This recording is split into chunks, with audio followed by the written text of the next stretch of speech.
Saludos, saludos a todos los que a partir de este momento se ponen en contacto con nosotros en este espacio. Para nosotros es un placer enorme entrar a sus hogares a esta hora. Yo me siento sumamente contenta y sumamente complacida por la receptividad, por el seguimiento que ustedes nos dan en todo el sentido de la palabra, en todos los órdenes, un seguimiento súper especial, súper significativo, de interés, y nosotros eso lo valoramos en su justa dimensión. Recuerdo nuestra cuenta en YouTube, Miosotis Grullón es nuestra cuenta. Recuerden suscribirse, y en Twitter y en Facebook estamos también como Miosotis Grullón. Por eso, como hay mucha gente que nos ve en los diferentes horarios, aprovechamos y decimos buenos días, buenas tardes y buenas noches. Miren, nosotros tenemos que poner el tema que todo el mundo le ha estado dando seguimiento durante estas primeras horas de este día. Porque cuando el río suena es porque agua trae. Y si no es agua que va a traer, porque alguien puede decir, no, porque está ahí, no se va a acumular más de lo que tiene. Hay que decir que hay que ponerle atención a las cosas. A mí siempre me ha gustado eso, ponerle atención a las cosas, por más mínima que parezcan. Yo veo muchísimo más de lo que el otro está esperando. Y el otro mortificado y esto y yo observando nada más. Entonces ahora nosotros tenemos que observar todo lo que se está sonando por ahí, de todo lo que tiene que ver, que la vacuna, lo que piensa la gente, el 40% del cual habló el presidente de la República, que habló de ese 40%, y así sucesivamente, y ponerlo sobre la mesa, porque la salud es el principal tema de cualquier ser humano en el mundo completo. ¿Quién es que uno de los profesionales que mejor maneja todo ese tipo de informaciones aquí en el país? El doctor Wilson Roa es presidente del Colegio Médico Dominicano, por eso inmediatamente yo tengo interrogantes, llamo al doctor para que él me aclare y que arroje luz en medio de situaciones tan convulsas como la que nosotros estamos viviendo en la actualidad. Nuestro cariño de siempre para usted, doctor. Buen día. Doctor, vamos a comenzar con lo de las vacunas. Y vamos a iniciar, esta es nuestra primera interrogante. Hay un 40% de la población que no quiere vacunarse. ¿A qué usted cree que se deba? Mira, y a la población que se enlaza con tu programa, eso obedece a dos elementos fundamentales, o a tres diría yo. ¿Cuál es el primero? La lucha de mercado entre las transfarmacéuticas.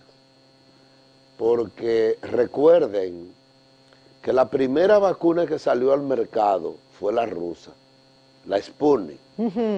Sin embargo, le cayeron todas las farmacéuticas y todos los organismos internacionales que tenían conflicto de intereses a descalificarla. Incluso organismos que están creados para buscar una opinión de equidad, interfirieron en una opinión pública diciendo que habían otras en carpeta fabricándose y que no se podía hablar solo de esa.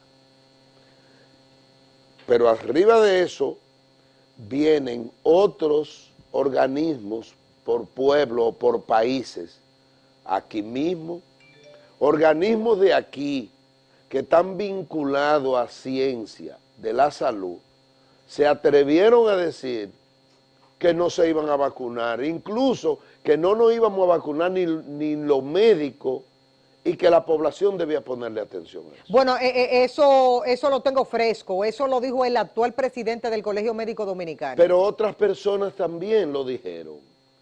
Y entonces eso genera confusión en la población.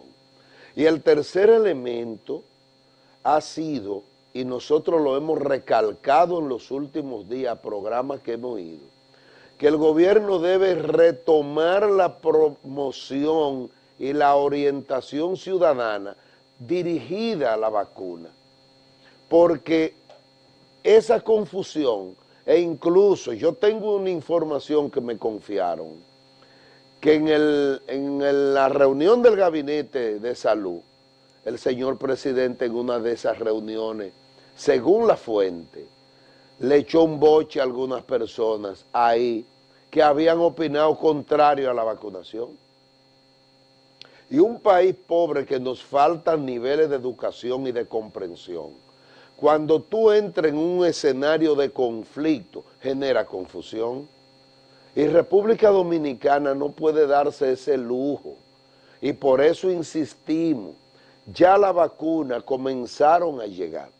Insuficiente para los 7.8 millones de primera intención a ser vacunados. Pero ya comenzaron a llegar y ya comenzó a implementarse un plan que, aunque hubo que modificarlo por la cantidad de vacunas que falta por llegar, hay que decir que la vacunación está siendo efectiva en los centros donde se han iniciado. ¿Usted se vacunó, doctor? Todavía no me toca porque elaboró el gobierno y el Gabinete de Salud un esquema dentro de la cual a mí me corresponde, después que se vacunen el personal de más alto riesgo, que son los que están en las unidades de cuidados intensivos. Exactamente. Y eso es comprensible. Ese es el personal que hay que vacunar primero y luego el resto del personal de la misma área de la salud. Doctor, un paréntesis como un poquito jocoso. ¿Usted vio el médico que se hizo viral el video? Ese es mi amigo. Ese es mi amigo. Me parece que González, el doctor González. El doctor González. ¿Qué fue lo que le pasó al doctor González? Lo que pasa es que el médico, es bueno que tú sepas esto y la población lo va a oír también, el médico no tiene por cultura vacunarse, o no vacunarse, inyectarse. El médico le tiene miedo a las agujas. Pero es muy fácil tú decirle a un niño, vamos a ponértelo porque vacunar a los niños es quererlo más. Eso mismo sucede con los adultos. Y hay adultos que la aguja no le es nada agradable. Bueno, yo estoy inscrita en ese grupo. Bueno, entonces, si el medicamento viniera pero a él en algún momento de su vida, chiquitico, lo tuvieron que haber vacunado y ponerle toda su vacuna. Sí, claro, para mí que él se quedó frustrado. El doctor se quedó frustrado. ¿Alguna inyección de esa recuerda él que le haya generado un impacto de agresión? Doctor, después del videíto, ¿usted y él han conversado? No, pero es mi amigo. Y déjame decirte que es uno de los grandes cirujanos que tiene el país. ¿Cuál es la especialidad del doctor? Cirujano general y laparoscopista.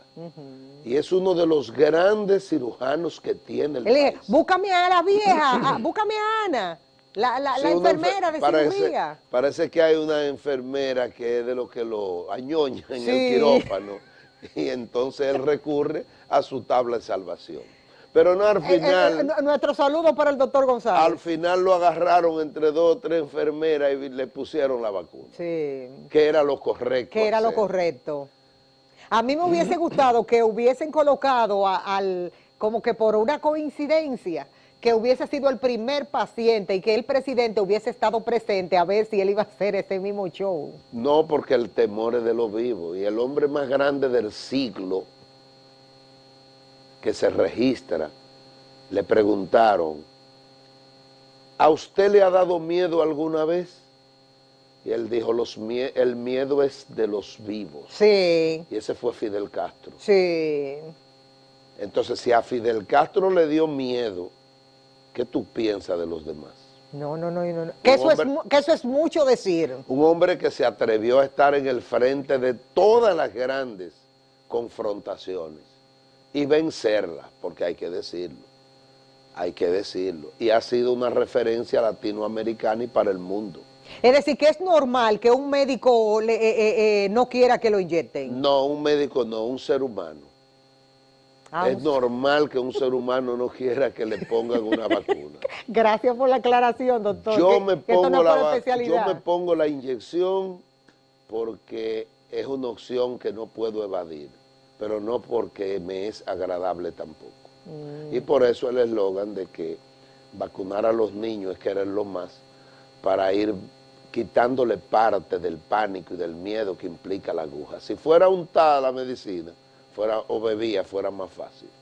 Doctor, cambiando de tema, un funcionario del Gabinete de Salud renunció.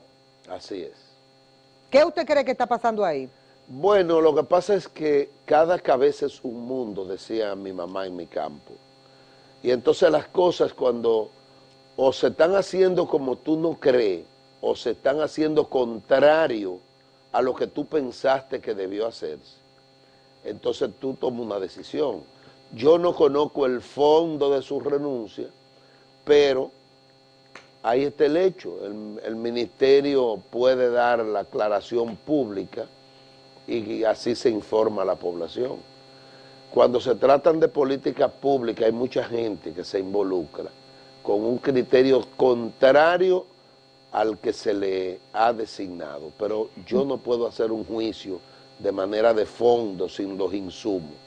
Viceministro de Salud Pública y director de gabinete Robinson Díaz renuncia a su cargo. Presentó su renuncia. Dice que la decisión fue anunciada por él, por el mismo funcionario a través de su cuenta de Twitter, donde informó que en lo adelante emprenderá un nuevo reto que será dado a conocer próximamente. El cuento de siempre, porque eso lo dice todo el mundo cuando se va de un sitio. Eso lo dicen para no dar explicaciones. Lo de los retos está bien. Lo de la explicación es lo que a la población le interesa. Porque el reto es un asunto personal y cada quien tiene el derecho. Pero la información del por qué renuncia es lo que la población está esperando. Pero parece que no está dispuesto como a darla. Bueno, pero es un derecho que tiene la población. Sí, pero eso es un nivel de irresponsabilidad. Aunque a él lo nombró el señor presidente, quien paga es la población. Claro que sí. Entonces la población debe tener el derecho a saber por qué. Le digo el por qué también, doctor, ahora que nosotros estamos públicamente en televisión, porque si usted está en una posición pública y usted se va y no le dice a la sociedad dominicana si usted vio algo ahí que no estaba adecuado, le va a permitir al que llegue que se monte en el caballo y siga el mismo ritmo. Lo que pasa es que la política pública en la República Dominicana no han tenido la rigurosidad que la ley establece. Y entonces aquí todo el mundo piensa que puede tomar la decisión que quiera sin rendición de cuentas. Claro, y eso no es así. Ese es el problema. Y eso no es así. No es otro. Y por eso él anuncia su renuncia y dice que en los próximos días anuncia el reto, pero el reto es tuyo personal. Claro que sí, eso es tu vida personal. A la población que es la que paga impuestos para que se le pague a los funcionarios, necesita y requiere de que le digan por qué. Porque lo otro es un asunto personal. Si te duele la cabeza, si tú quieres descansar, si tú te quieres ir del país. A lo mejor las cosas andaban mal y él no estaba de acuerdo. Exactamente. Pero puede ser que las cosas fueran correctas y que él no estuviera de acuerdo. Exactamente. Entonces yo no sé cuál es el escenario. No, de los dos lados tiene que hablar, cualquiera de los dos lados debe hablar. O por lo menos el que renuncia debe decir por qué. Se me ocurre preguntar. Se me ocurre a mí. Bueno. Como usted tiene su vida entera siendo médico, eso solamente lo sabe usted, pues yo no me puedo sentar aquí a decirlo. En el caso de las jeringas que se está hablando, que de la jeringa esto, de lo otro, que yo qué, para un momento como este, ¿se podría hablar que cualquier insumo médico puede aumentar de precio? Bueno, mira, el mundo ha acaparado todos los insumos de atención para el tratamiento del COVID. Eso es una realidad. Pero lo que yo estoy viendo ahí en la prensa, porque fue en la prensa que lo vi, donde se ha hablado de una sobrevaluación de jeringuilla, porque hasta en eso nosotros fallamos. Y si eso es verdad, eso no amerita discusión.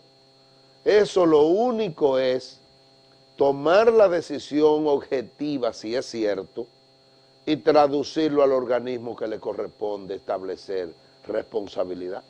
Ahí no hay que dar mucha vuelta. Y conociendo yo el ministro de Salud, que es una persona que yo la conozco de muchos años y conozco la recia formación que tiene de hogar y pública, yo supongo que él actuará en consecuencia. Doctor, ¿por qué siempre pasamos por eso mismo? Y como que cíclico se repite en todos los gobiernos. Por lo una mismo. razón simple, y es que la cultura del fraude, la cultura de la corrupción, la cultura de la francachela con los recursos del Estado es una cultura de gobierno a gobierno, replicándose la misma inconducta sin régimen de consecuencia. Si el gobierno agarrara y acechara a dos y con la objetividad del hecho lo partiera en dos, como dicen en los campos, los otros se ponen como la guinea tuerta, se ponen chivos. Sí.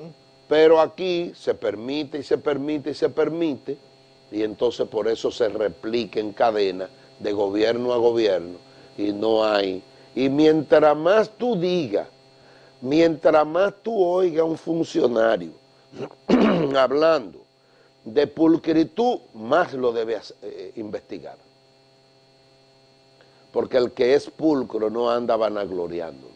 Ni el que está trabajando le coloca un vehículo de que estamos trabajando. No. Aquí los alcaldes le colocan hasta los camiones de la basura. Aquí hay gente que se gana un pincho y lo sube a las redes. Sí. Aquí hay gente que tú te encuentras en las redes con un plato de mangú con huevo, que se van a desayunar y lo suben a las redes. Lo suben. O si no, si se van de fin de semana para un hotel cuadrado, con las mujeres con un sombrero así vestidas, y los hombres, ya tú sabes, demostrando que ellos están ahí. Sabiendo ellos, bueno, no lo saben, de que eso es un peligro, usted anunciar dónde usted se encuentra, la ubicación. Es un retrato de su debilidad. Es un retrato de su incomprensión con el rol social que debe un individuo jugar. Porque no tiene nada de malo ir a la playa. Sí, claro. Y a los hoteles, el que tenga la posibilidad. Pero todos lo suben a las redes sin control y sin aporte. Porque el que vaya a hacer un aporte y lo quiera subir a las redes, me parece comprensible. Pero mucha gente está en las redes distorsionando la información que debe llegarle a la población. Y las redes hoy han sido parte de la confusión que se ha generado con la mayoría de la población frente a la vacuna.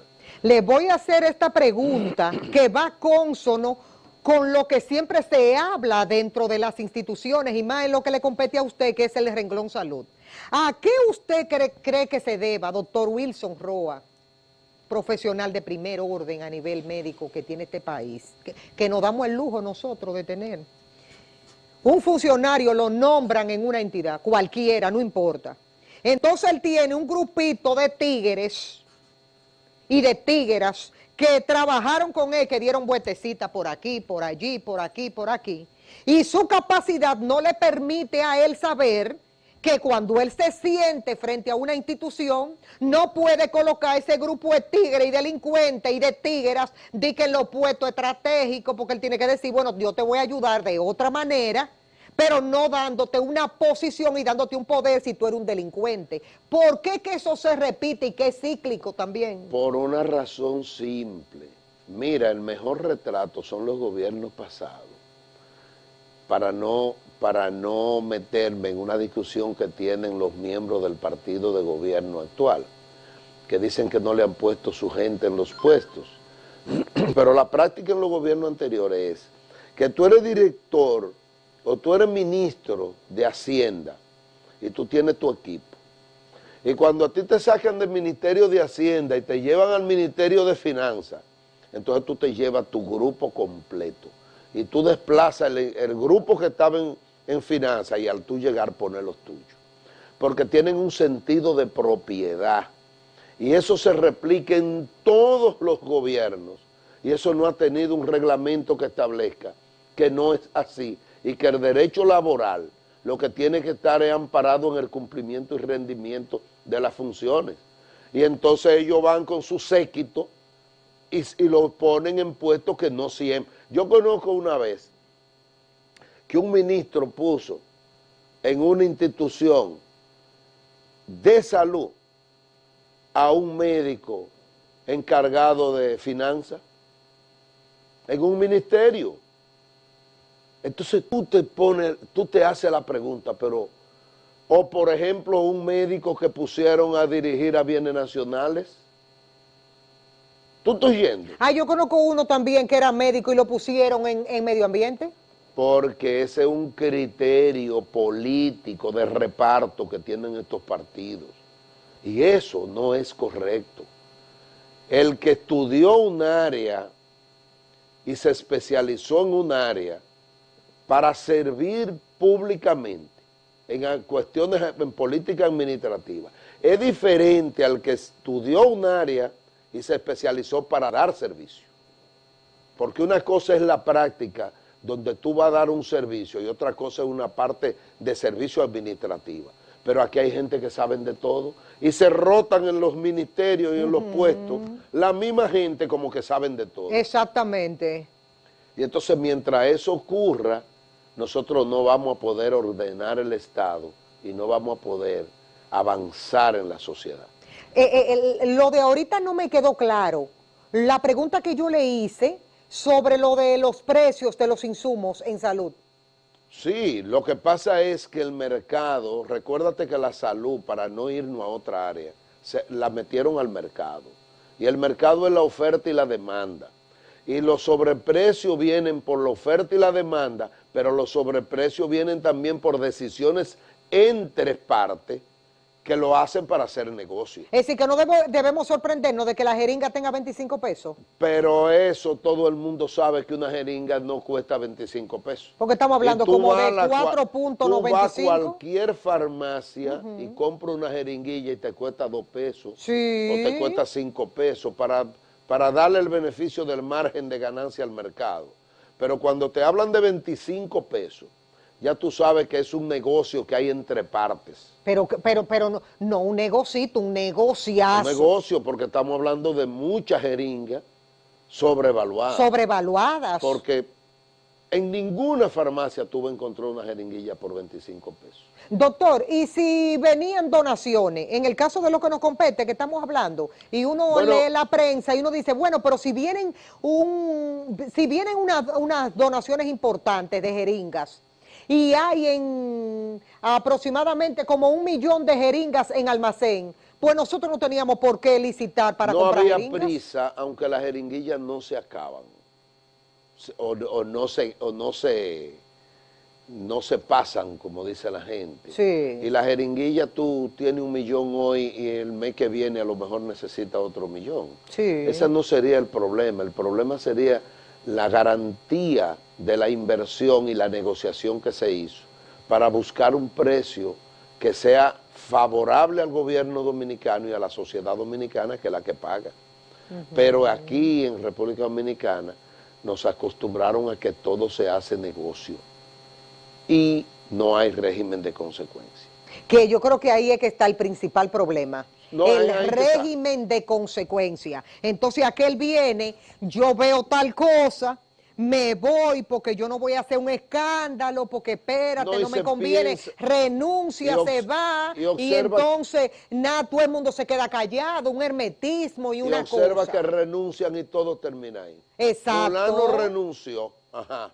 Y los hechos, pero por algo usted se va de un sitio. ¿Y los hechos dónde quedan? Ajá. Porque ese es el problema, que saben mucho nosotros. Y eso tiene que tener en algún momento el régimen de consecuencia. Y yo no sé por qué lo hacen, porque en algún momento van a tener una penalidad. Alguien va a llegar al gobierno. Y así como el presidente dijo que el que se haya llevado los recursos del Estado iba a tener que responder, él también dijo que los que metan la mano de su gobierno, él se la iba a sacar de mala manera. Entonces ahí hay un organismo judicial, lo único que tienen es que empoderarlo con objetividad en la elaboración del expediente, para que no se caiga, porque esa es otra. Aquí hay otra cultura de que tú te lleves en las uñas todos los recursos del Estado y entonces te instrumentan un expediente con grandes debilidades para que sea insostenible en la justicia. Y cuando tú llegas al sometimiento, se cae por objetividad de prueba. A eso nos tienen acostumbrados en este país. desde hace muchos años. ¿Por qué, por más buena intención que muestren los presidentes, los que están a su alrededor hacen caso omiso de lo que dicen los mandatarios? Porque la agenda del presidente es una y la agenda de los que llegan a su entorno es otra. Así de simple. Y yo tengo claro una cosa. Aquí decían una vez, no porque a la policía hay que mejorarle los sueldos, porque con ese sueldo de hambre eso es lo que provoca que estén involucrados en inconducta pública, haciéndolo mal hecho. Porque aquí se registró en una ocasión que el 98%, dicho por un jurista de mucho renombre, de los uniformados estaban vinculados en todos los actos delictivos. Y eso se anunció por un jurista de mucho renombre.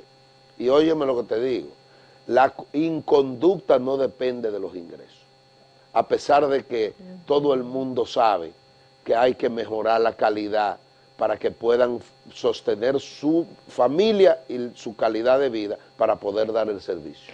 Pero el que se va a robar a una institución del Estado 50, 100 millones de pesos, no se para porque tú le tengas un salario de 100,000 o 200, 300,000 pesos. Bueno, yo siempre he dicho que el perro huevero, aunque tú le quemes hocico, sigue siendo huevero. Es que le gusta el huevo. Claro que sí. Y eso es así, no es de que ay, no, eso es porque lo estamos diciendo, eso es un dicho, es real. El que va por el librito, sea Pato o Gallareta. Así es. Y nosotros estamos siempre como en una especie de, y son todos los sectores, doctor, claro, porque aquí hay debilidades, en la parte médica, en todos los sectores. En todas partes. Entonces, a mí lo que me mueve en ese sentido, que ha faltado realmente voluntad política. Exacto.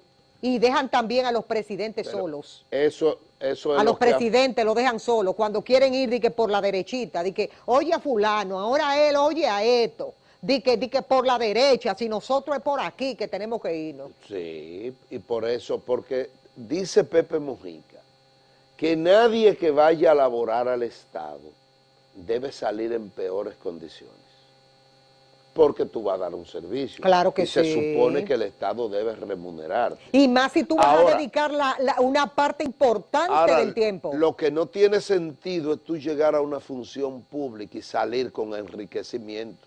Porque doctor, para eso es que nadie que tiene un salario, si hay forma de enriquecer. Con salario no se enriquece nadie. Con salario no se enriquece nadie. Es que ese no es el negocito. Es que tienen múltiples vías de rendir los chelitos. Y los rinden y salen de ahí enriquecidos, con millones, porque si estuviéramos hablando de chuchería, pero es que van y salen enriquecidos estafando las instituciones del Estado. Y eso alguien tiene que ponerle freno. Y el señor presidente lo planteó, vamos a ver porque esto es un asunto de tiempo. Doctor, me está preocupando que tengo 2 días leyendo aquí en este espacio, cuando estamos compartiendo lo que sale en los diarios, y estoy mirando que están hablando de que el uso de la marihuana de manera medicinal.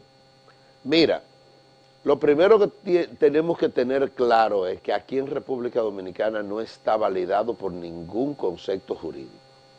Es lo primero. Lo segundo es que la ciencia no se detiene. Ayer me entrevistaron sobre eso. Y aunque yo no tengo toda la documentación, sí la ciencia tiene claro, porque ha investigado ya, que hay algunas variables del uso medicinal de ese producto que se usa. Por ejemplo, en Colombia, yo estuve, por ejemplo, en Monserrate, allá arriba en la loma en la Virgen de Monserrate, y ahí la marihuana la tienen en diferentes presentaciones legales, medicinales. Y entonces, por ejemplo, aquí hay enfermedades, o no aquí, en el mundo, que se están ya dando uso a algunas variantes, pero dirigidas objetivamente a la parte medicinal. Usted me lo va a explicar ahora, doctor, esa segunda parte, porque tenemos que hacer un corte y regresamos de inmediato con más.